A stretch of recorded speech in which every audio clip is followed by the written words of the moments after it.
आप सभी को नवरात्रि की अष्टमी तिथि की दुर्गा महाअष्टमी की हार्दिक शुभकामनाएं। आश्विन मास की शुक्ल पक्ष की अष्टमी तिथि को 8वां नवरात्रि व्रत किया जाता है और इस दिन मां के 8वें स्वरूप माता महागौरी का पूजन अर्चन कन्या के रूप में किया जाता है। आज के दिन माता गौरी को आदि शक्ति जग जननी की 8वीं शक्ति माना जाता है। जब पुराणों के अनुसार जब शुंभ से पराजित होने के बाद देवताओं ने गंगा नदी के तट पर देवी महागौरी से ही रक्षा के लिए प्रार्थना की थी। माँ के इस रूप के पूजन से मन की शांति बढ़ती है।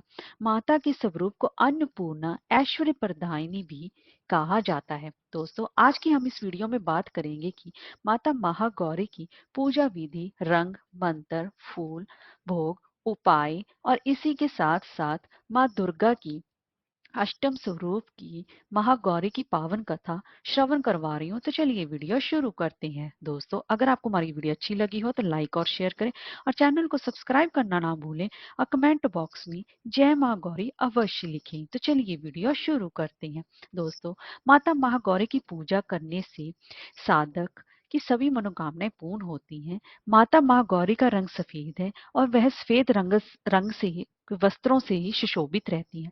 इन्हें श्वेतांबरा भी कहा जाता है। इनकी 4 भुजाएं हैं।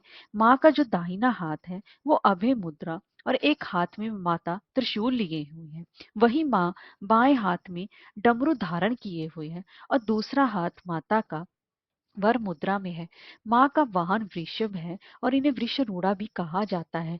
अष्टमी के दिन खासकर अष्टमी के दिन माँ को पूरे पकवान का भोग लगाया जाता है, जिसमें कि हलवा, पूरी, खीर का भोग लगाया जाता है, जिससे कि माँ अत्यंत ही प्रसन्न होती हैं। और माँ का पसंदीदा रंग गुलाबी, आसमानी और नीला है और माँ को सफेद मोगरे के पुष्प अत्यंत ही प्रिय हैं और उनसे वो जल्द ही प्रसन्न भी होती हैं। इसलिए आज के दिन महागौरी अष्टमी तिथि के दिन माँ को इसको अवश्य भेंट करें। आइए दोस्तों, अब जान लेते हैं कि नवरात्रि तिथि की 8वीं तिथि अष्टमी तिथि कब से प्रारंभ हो रही है। दोस्तों, 21 अक्टूबर की रात 9:53 से अष्टमी तिथि प्रारंभ हो रही है, जो कि 22 अक्टूबर की शाम 7:59 तक रहेगी। उस दौरान आप माता गौरी की पूजा अर्चना विशेष रूप से अवश्य ही करें। और इस दिन अभिजीत मुहूर्त रहेगा सुबह 11:48 से लेकर दोपहर के 12:34 तक रहेगा और ब्रह्म मुहूर्त रहेगा सुबह 4:54 से लेकर सुबह के 5:42 तक। आप ब्रह्म मुहूर्त में भी माँ दुर्गा की पूजा उपासना करेंगे, अत्यंत ही शुभ फलदायी माना जाएगा।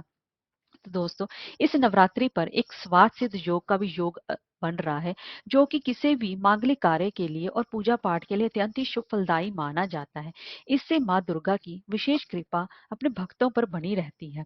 और स्वार्थ सिद्ध योग प्रारंभ हो रहा है 22 अक्टूबर की सुबह 6:30 से प्रारंभ हो रहा है, जो कि 22 अक्टूबर की शाम 6:44 तक रहेगा। उस दौरान आप माँ दुर्गा की पूजा अर्चना विशेष रूप से करेंगे तो माँ दुर्गा आपकी सभी इच्छाएं अवश्य ही पूर्ण करेंगी।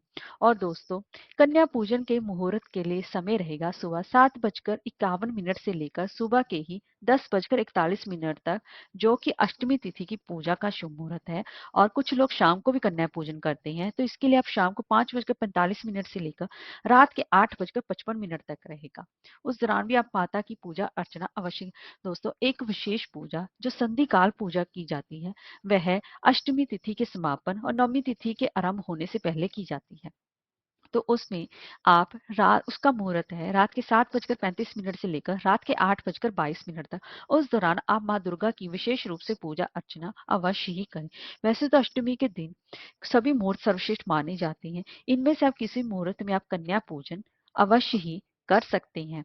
और आइए दोस्तों, अब हम जान लेते हैं कि अष्टमी नवरात्रि पर हमें पूजा विधि माँ गौरी की महापूजा हमें कैसे करनी है। दोस्तों, सबसे पहले तो अष्टमी तिथि के दिन सुबह ब्रह्म मुहूर्त में आप जल्दी उठें और उसके बाद स्नान आदि करके स्वच्छ वस्त्र धारण करें और फिर अपने घर के पूजा घर में जाएं।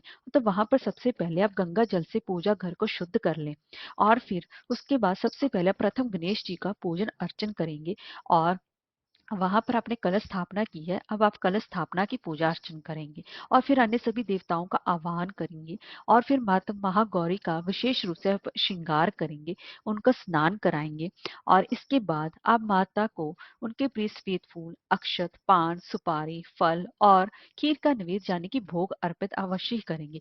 इस दिन माता को खीर, पूरी, हलवा, विशेष भोग लगाया जाता है। फिर कंजकों का पूजन किया जाता है। कंजक पूजन करने से पहले हवन करना ना भूलें। और आज के दिन नवरात्रि के 8वें दिन माता रानी को नारियल का भोग लगाना भी शुभ माना जाता है। लेकिन दोस्तों खास बात इस बात का ध्यान रखें कि इस दिन नारियल नहीं खाना चाहिए, क्योंकि इससे बुद्धि का नाश होता है, क्योंकि अष्टमी तिथि को नारियल नहीं खाया जाता है। आप अगले दिन नवमी को नारियल खा सकते हैं। इस दिन माता की फिर आप माता को विशेष भोग लगाकर उसके बाद दुर्गा चालीसा, दुर्गा सप्तशती या फिर अष्टमी व्रत कथा अवश्य पढ़ें और माँ की आरती करें और माता का विशेष मंत्र ओम देवी महागौरे नमः का विशेष रूप से पूजन अर्चन करें। और इस दिन पूजन करने के बाद उसके बाद हवन करें और फिर माता के स्वरूप को, कन्या के स्वरूप को मानकर उनके विशेष रूप से कन्या को भोग खिलाएं। और इस दिन आप 1 से लेकर 9 कन्याओं का पूजन करके उन्हें भोग अवश्य खिलाएं। अगर एक कन्या का पूजन करना चाहते हैं तो एक का भी कर सकते हैं और इसके साथ एक बालक को भी भोजन अवश्य कराएं। हम उसको बटुक भैरव के रूप में पूजते हैं। और दोस्तों कन्याओं को बिना दक्षिणा दिए अपने घर से ना जाने दें, इस बात का विशेष ध्यान रखें। दक्षिणा आप अपनी समर्था के अनुसार कुछ भी दे सकते हैं, वो आपकी इच्छा पर निर्भर करता है। और उसके बाद उनके पैर छूकर आशीर्वाद लेकर उन्हें सम्मान सहित विदा करें, ताकि माँ दुर्गा अगले साल फिर आपके घर में अवश्य पधारे। और दोस्तों इस दिन कुछ खास विशेष उपाय भी किए जाते हैं और विशेष उपाय सुबह ही करने हैं आपको। उसके लिए आपको जब आप सुबह माँ की पूजा आराधना विधिवत पूजा करेंगे तो उनके चीजें, प्रिय चीजें उनको अर्पित करेंगे और माँ को भोग लगाएंगे। तो विशेष रूप में आज के दिन माता के मंदिर में जाकर लाल चुनरी में कुछ सिक्के और बताशे रखकर माँ को अर्पित करें। इससे माँ दुर्गा अत्यंत ही प्रसन्न होती है। और आज के दिन किसी सुहागन महिला को श्रृंगार का सामान अवश्य भेंट करें, इससे माँ दुर्गा की विशेष कृपा बनी रहती है। और इसके साथ ही आज के दिन 8वें नवरात्र पर माँ की व्रत कथा भी अवश्य सुने। तो अब मैं दोस्तों आपको 8वें नवरात्र की व्रत कथा श्रवण करवा रही हूँ। पुरानी कथाओं के अनुसार एक बार माता पार्वती ने महादेव जी को पति के रूप में पाने के लिए अपने पूर्व जन्म में कठोर तपस्या की थी और शिव जी को पति स्वरूप प्राप्त किया था। शिव जी को पति रूप में पाने के लिए जब माँ ने कठोर तपस्या की थी तब उनका शरीर धूल मिट्टी से ढककर मलिन अर्थात काला पड़ गया था। तब इसके बाद स्वयं महादेव ने गंगा जल से माँ का शरीर धोया था। तब देवी महागौरी का शरीर गौर वर्ण का हो गया था। तभी से ये देवी महागौरी के नाम से विख्यात हुई थी। तो दोस्तों इस दिन माँ गौरी की विशेष रूप से पूजा अर्चना करने से भक्त की सभी मनोकामनाएं पूर्ण होती हैं। जय माता दी।